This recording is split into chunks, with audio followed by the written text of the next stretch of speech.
Back at her rented apartment, Lin Ruoqing couldn't shake the memory of Yan Ziqing's words and the images from his phone. Her anger was no longer just for herself, but also for the women whose lives had been ruined by this man.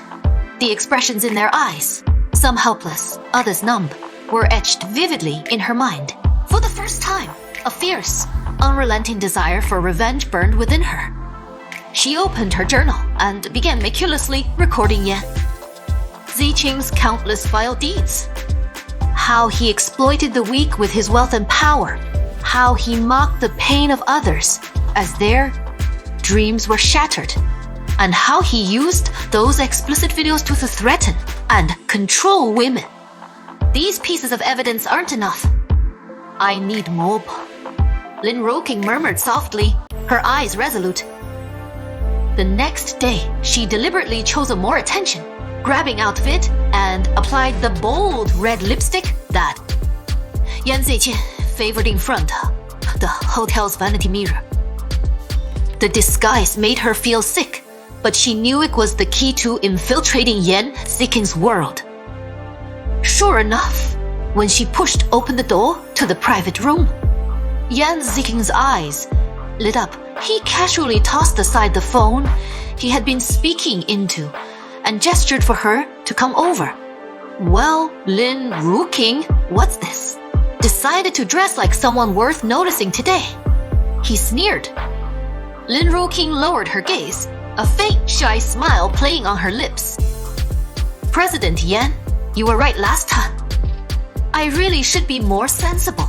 Yan Ziqing nodded in satisfaction, pulling her to his side as he handed her a glass of wine. You see, if you'd been like this earlier, I'd have made sure you were living the good life.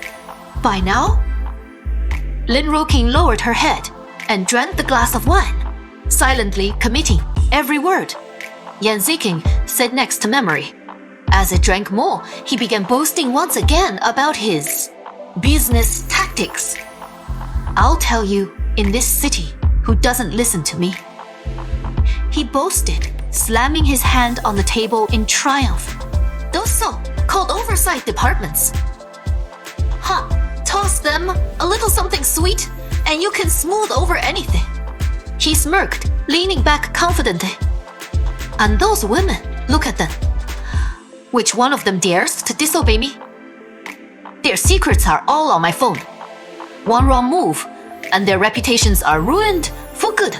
On the surface, Lin Ruoqing smiled and nodded in agreement, but inside, a storm of fury raged. Lin Ruoqing's facade grew increasingly convincing, and Yan Ziqing's guard against her gradually dropped. Not only was she granted access to his inner circle, but she was also often tasked with handling some of his personal matters. One time, Yan Ziqing asked her to organize a briefcase, saying it was needed for a meeting the next day. Seizing the opportunity, Lin Ruoqing leafed through the documents and discovered a list of names and account details. A clear record of bribes paid to various individuals. She quickly used her phone to photograph all the documents, then carefully placed them back in their original order.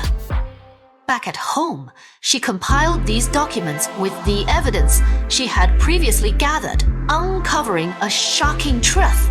Yan Ziqing was not only involved in embezzlement, but was also tied to multiple illegal demolitions and land deals. Worse yet, he had indirectly caused construction site accidents and worker deaths. Someone like him cannot be allowed to continue running free. Lin Ruoqing resolved. Her determination solidified. She made multiple copies of the evidence and stored them in different locations. To ensure her safety, Lin Ruoqing reached out to a journalist known for exposing scandals through an anonymous online message. She sent over a portion of the evidence, carefully selecting key pieces such as incriminating chat logs and bribery records to gauge the journalist's reaction. Soon, the leaked content went public and quickly spread across social media. Yan Ziking's name began appearing on major platforms, but he leveraged his extensive network of connections to swiftly suppress the outcry. A little stir like this, and they think they can bring me down. Ridiculous! He roared in the private room, hurling his glass against the wall. Then, turning to Lin Ruoqing, he flashed a cold smirk. Don't you agree, Ruoqing? Lin Ruoqing forced herself to remain calm and lowered her head, replying softly. Exactly, President Yan. Who could possibly challenge you? But she knew this was